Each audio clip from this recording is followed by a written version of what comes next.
Hey there! In this video, I will show you exactly how to transfer money from Cash App to Chime.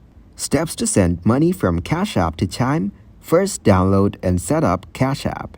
Then visit your device's App Store and download the Cash App. Open the app and follow the on-screen instructions to create an account.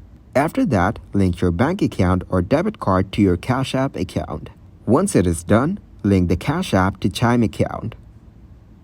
Open the Cash App and tap on the Banking tab.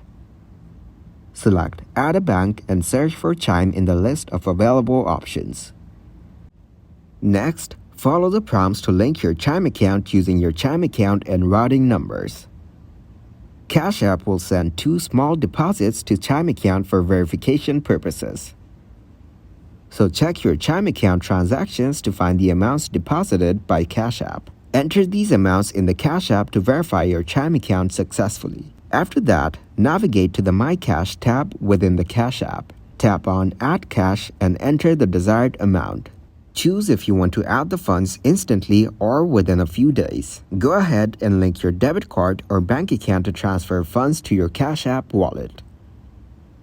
Open the Cash App and navigate to the My Cash tab again.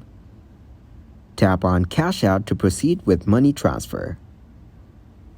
Enter the amount you want to transfer to your Chime account. Review the transfer details and tap Confirm to initiate the transfer. Wait for a confirmation message within the Cash App indicating that the transfer is successful. Lastly, check your Chime account to ensure that the transferred funds have been deposited. You have successfully sent money from the Cash App to Chime. Thank you very much for watching, and don't forget to like the video and subscribe to the channel.